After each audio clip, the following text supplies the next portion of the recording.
Good morning. Our first cooking class is going to be focaccia bread. We get a ton of requests from our customers to make this, but we just don't always have enough time in the day to do so. So today we're going to give you a little lesson on how to make your own gluten-free focaccia bread, which is also dairy-free if you choose for it to be dairy-free. But we don't know how to make it without eggs yet, so sorry, you got to have it with eggs.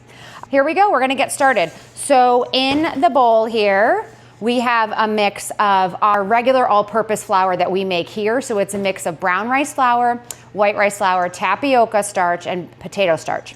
So that's what's in there. We have 1 pound, 14 ounces. And then right underneath it, we have some oat flour. It's 4 ounces of certified gluten-free oat flour. And then we have 1/4 cup of psyllium husk powder. Make sure you don't get the actual husk, make sure you get the powder. And then we have some xanthan gum. We have 1½ teaspoons and then 1½ tablespoons of salt. This is gonna make a nice big pan of focaccia. If you're worried like, whoa, that's a lot of salt, it's gonna spread out, so don't worry. We also have some other ingredients laid out here. We have some olive oil, some herbs and spices, some of our favorite local eggs from Mackenzie Ridge Farm, which are very hard to come by these days, so we're very lucky to have them. First is we are gonna take 4 cups of lukewarm water. We're gonna take 1/4 cup of, we use organic cane sugar, and then we have 1/4 cup of instant yeast. So we're gonna take that all, we're gonna put it in our cup here.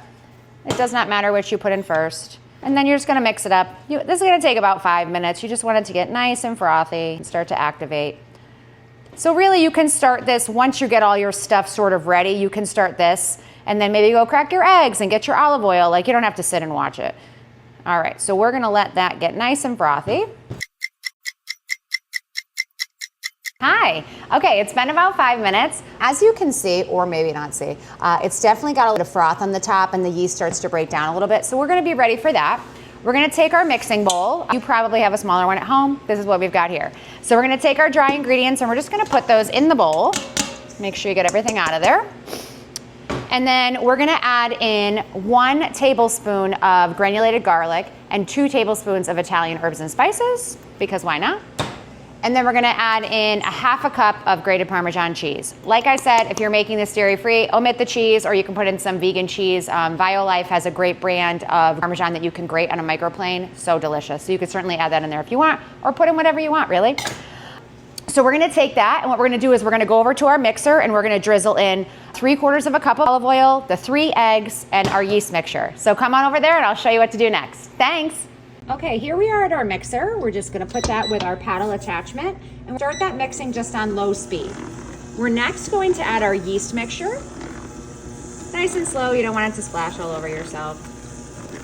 I did say to pour it slowly, but I sped up the video because this might get boring.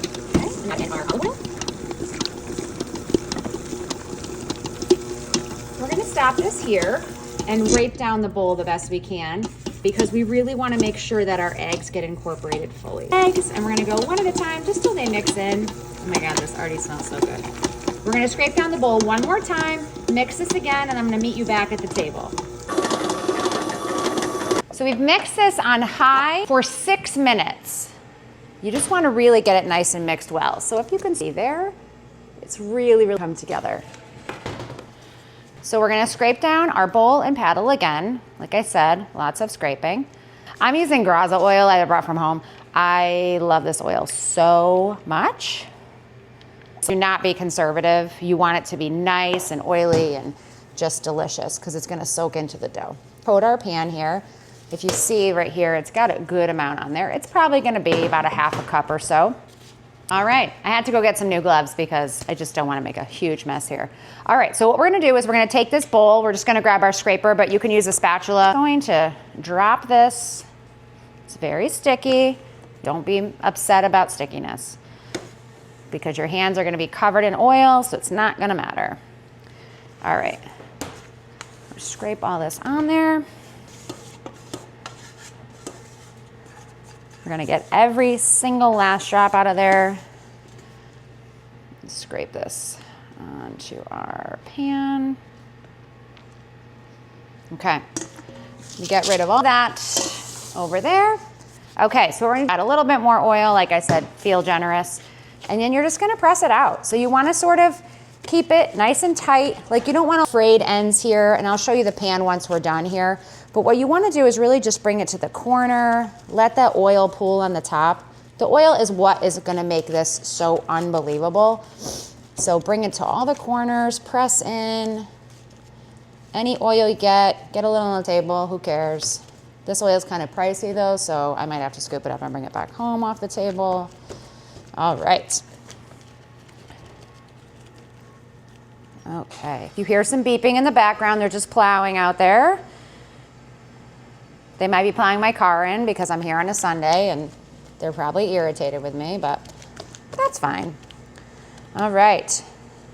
All right, so this is all pressed in pretty even. You wanna make sure it cooks evenly. You don't want the center to be thicker than the edges. So really just make sure that you bring it out to the sides here with my big greasy paws. But as you can see, it's nice and shiny. It's covered in oil.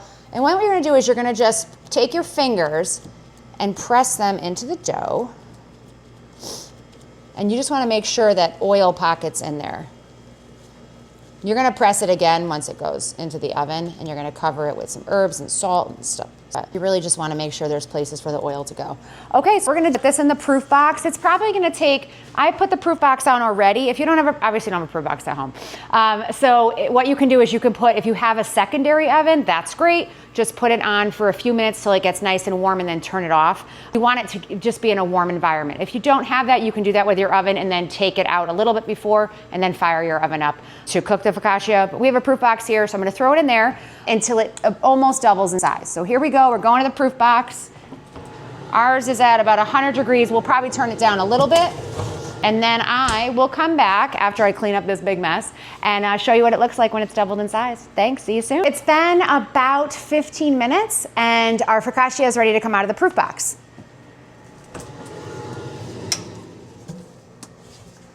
So because there is quite a bit of oil coming over because it's risen a bit and I just don't want to clean up anything else today, we're gonna take this amazing oily pan of goodness, see how it's risen?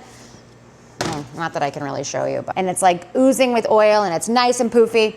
So we're gonna just put it on another sheet pan so it doesn't leak all over the oven. I'm gonna punch down with my fingers and make some holes because we're gonna put just a little bit more oil in it. Not much, let's not get crazy, but you just wanna fill all those little nooks and crannies. And then we're gonna put some feta cheese on the top here. This is my favorite brand of feta cheese that I get at Whole Foods. So we're gonna crumble up some of that on the top.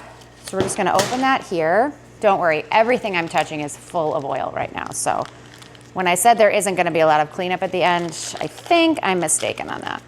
All right.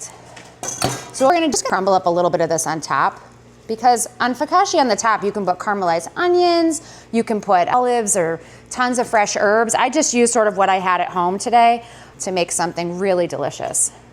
Just crumble up some of that. You can put some shredded mozz or shredded cheddar on the top and make it taste like a pizza. I put feta on, so I'm gonna do a little bit less salt on the top, but you like to just get a nice sprinkling of salt because when you eat it, it makes almost like a crust. Oh my God, it's so good. I can't even wait to put this in the oven. And then we're gonna just put a little bit of sprinkled rosemary on the top. Oh my goodness, so exciting. All right.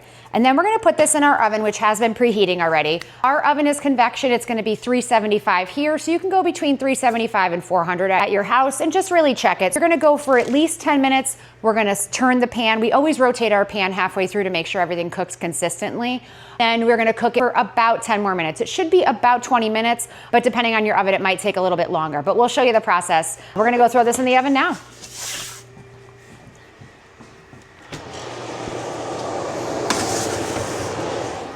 We're gonna set our timer for 10 minutes. And we'll see you back in a little bit. Thanks. Okay, we've taken this out of the oven. And what you can do is you can sort of give it a feel and you'll see that it bounces back. Like my fingers aren't making an indentation that's not coming back. That usually means that it's done. But if you want to double check as well, you can grab a thermometer. Bread is usually done around 190. But you want to let this sit a little bit before you eat it. I mean, that's going to be very hard to do. I cannot even tell you how good this smells. All right, we'll see you soon. Hi. Okay, so as soon as the focaccia is able to be handled without you burning your hands, you want to get it out of the pan. You don't want it to get super soggy on the bottom. You want to get a nice crisp crust all around. What we normally do is we flip it out onto a rack, which you do a cookie sheet rack when you are at home. So what we use here are these big racks. What I'm gonna do is, as soon as I can handle it, I'm just gonna flip it upside down and get it out of the pan. Because you see, this is really nice and beautiful and golden brown, but you don't want it to get super, super soggy. That really takes away from the most delicious part of the focaccia.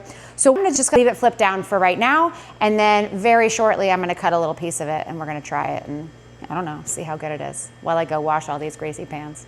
All right, thanks so much, see you soon.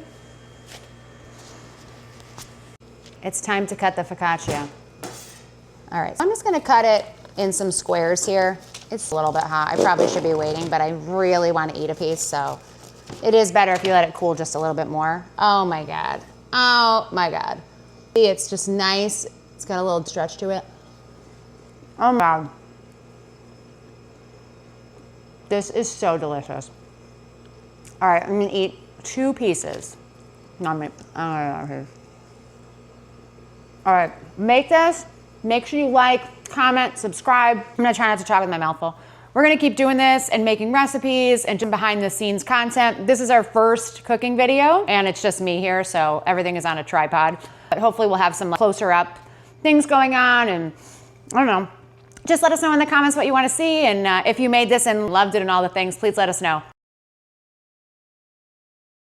Okay, so I'm in the car. Employees that live within 10 minutes from here, and it's raining and freezing rain and kind of terrible out, but I said, do you want me to deliver some warm, fresh focaccia to your door? And they both said yes. So we're gonna add this onto the video, our disgusting weather delivery of delicious food. All right, we'll see you soon.